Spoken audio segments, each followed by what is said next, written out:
Well, hey, everyone at the meeting place. I wanted to just jump in here. This is my friend, Pastor Kurt Bubna. Bubna. I'm sorry. It really is my last name. And it's funny. He told me his nickname growing up was Big Boob. Big Boob. And my brother's Little Boob. So I want to just jump right into it. So a few months ago, we started talking. And he's a pastor over at Eastpoint Church. And basically, he asked me about if I'd be willing to have the conversation of what it would look like to come onto their team and transition to become their lead pastor. And as much as of a shock that might be for many of you, you can imagine, that was also a shock for me. Well, I want to just kind of clarify, before we get a chance to hear from Kurt what's happening, I want to clarify with you kind of where we're at in this process. We've been talking for a while, and just in the last week, we have made the decision that this is the future, and this is a great next step for Eastpoint. This is a great next step for the meeting place. And so in just a few short weeks, we are going to be having our last services here at TMP, and we are going to be inviting you to come with us and join us as we blend into the church body at Eastpoint, and that basically the meeting place has a new meeting place. Yeah, it's that's Eastpoint. Yeah. So, but this guy's great, and I want you to hear from him on what you can expect and how this whole thing got started anyways. Well, I'll give you the Reader's Digest version. The short version of the story is that I hardly Reader's ever... Digest, that you ages probably you don't, a little yeah, bit. it does. I am 64, okay? This is why I love this guy, because he's not. Let's see, what now? Okay, the Reader's Digest version is fine. That's fine. But nonetheless, I was scrolling through Facebook, which I hardly ever do, and saw, I think it was you on a Hawaiian shirt in your Easter service. And I thought, I like Hawaiian shirts. And I just had this God moment. And I should I tell him where I was? Sure. I was sitting on the throne. Yes, I had a God moment on the throne. But I'm That's sorry. where some of our best moments are. It's actually some of my most brilliant 100%. moments. But so anyhow, long story short is I went out and looked at some of your messages, watched the Easter message, and I kept thinking, this guy's incredible. He's gifted. He's tall. He's sharp. He seems to have the same. I keep going. The vision, the heart that I have for this community. And so I reached out to him. I said, "Hey, can we get together, have coffee or lunch? Do we have coffee or lunch? I don't remember. Lunch. And that first time, I didn't tip my hat. I just said, "Hey, let's get together some more and let's do this again next week." And when I said next week, the look on his face was kind of like, "What's going on?" But we've met every week at least since May, and spent lots and lots of time together. Had been in my house, he and Ashley and their kids, and have literally fallen in love with your pastor. Not in a weird way, but in a really cool way. That he's gifted, and I believe God has brought him to this point and us to this point in a way that I'm excited to see what God's going to do in our future. So, is that enough? Yeah. Okay. That's great. Good. Yeah. So. Basically, for Ashley and I went home, I talked to her, and I said, "Hey, what do you think about this?" And I kind of thought she might laugh. Like, what? Like, no way.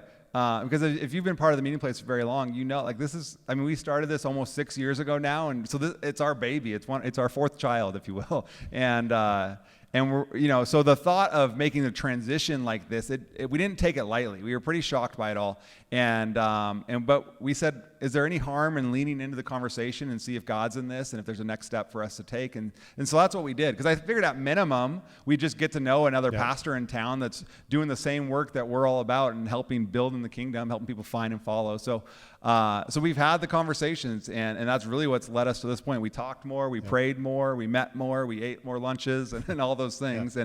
And now here we are, and this decision's been made, and we're really wanting to invite you into this whole journey with us. We don't want to miss out on any one of you on taking this step with us, and we're excited. We're excited for what is to come. Kurt, there's a few things that were important to both of us in making this decision. Things that when you think about your baby, who's more of a young adult, 18, 19 years old, right? Their church started almost 19 years ago. 19 years ago, yeah. And our little child, basically, of a 5-year-old, 6-year-old church, there are things that were important to us. What were some of the things that were important to you as you processed looking for this person that you would be passing the baton to? Well, that's a great question. And obviously, one of the key things for me is just chemistry, that we would be able to connect together and that we'd like each other, because that's important. Character is always important, that there's godly character there, competency, all the C words that you could use. But when it boiled right down to it, one of the things that was high on my list was I wanted a young pastor. I am 64, and I've got lots of years left in me. I'm not hanging my cleats up yet. But for us to reach, and I mean us, meaning the church in Spokane Valley and this area, to reach the 20 or 30-somethings that are far from God, the unchurched and the dechurched, I knew that we needed a younger pastor.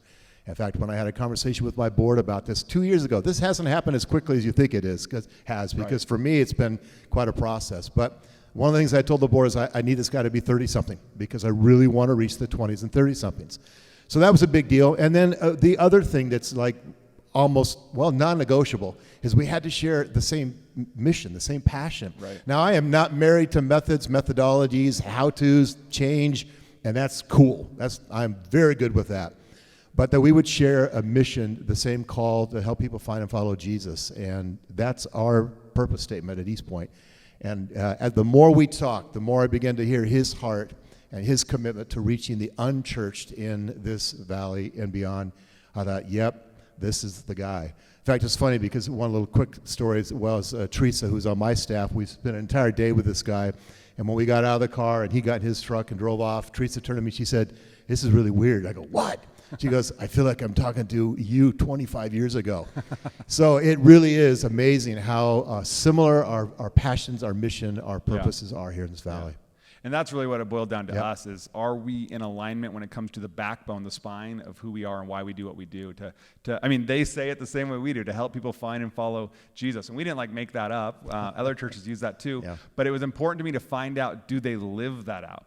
Because we've been committed to that from day one at the meeting place, to truly do that, to lower the bar of what it looks like to be a part of a religious system, which you guys know I don't even like that word. Mm-hmm. We want to help people follow Jesus, not the religion of Christianity. Yep. And that we found so much like-mindedness, so much unity there that I'm like, man, this is a God thing. This is good. And I want you to know that I've come to trust and love and respect Kurt a ton. Ditto, me too. Well, I trust me and you. Yeah, there you go. I want you to know that a bunch of you have trusted me and my wife and this church for a long, long time too.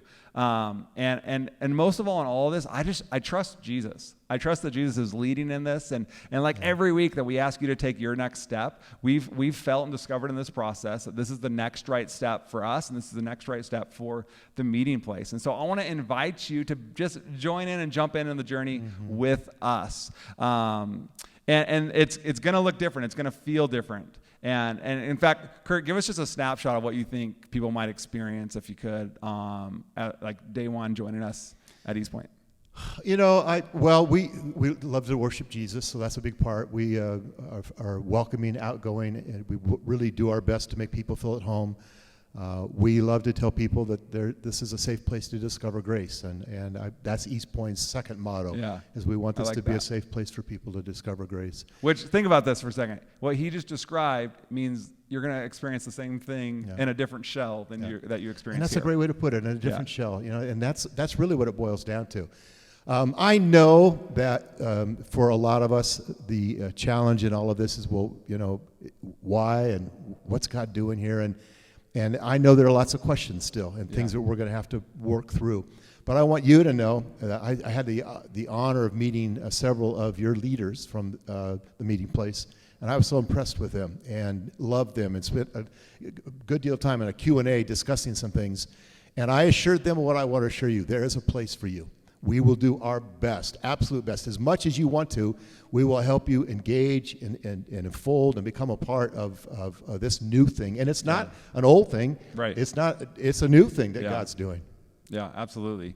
And here's the thing is, I'm sure you're going to have questions and you need time to process, just like we have. The truth is, I'm months into this journey of processing. And so you might have questions, you might have concerns, but here's what I can promise you. I can promise you that you can trust this for the future. I promise you that we'll get through this together. Yeah. And we don't want anyone to feel like they're left behind or that there's not a spot. In fact, that's something that's really important to you, is knowing that there's a spot, right? Yeah. We have lots of little catchphrases, and another one we use all the time is every member on mission. We want to help people find and Jesus and then follow him in their sweet spot. Yeah. What is it you've got? What has God given you to do? What gifts do you have? So we are really committed to doing this together. Yeah. So, okay, well, Pastor Kurt Bubna, thanks for sharing with us. Oh, you bet. My honor.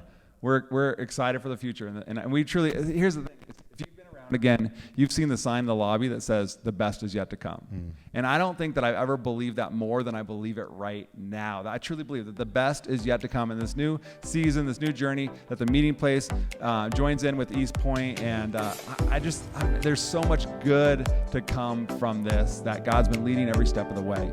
And so we're excited about the future.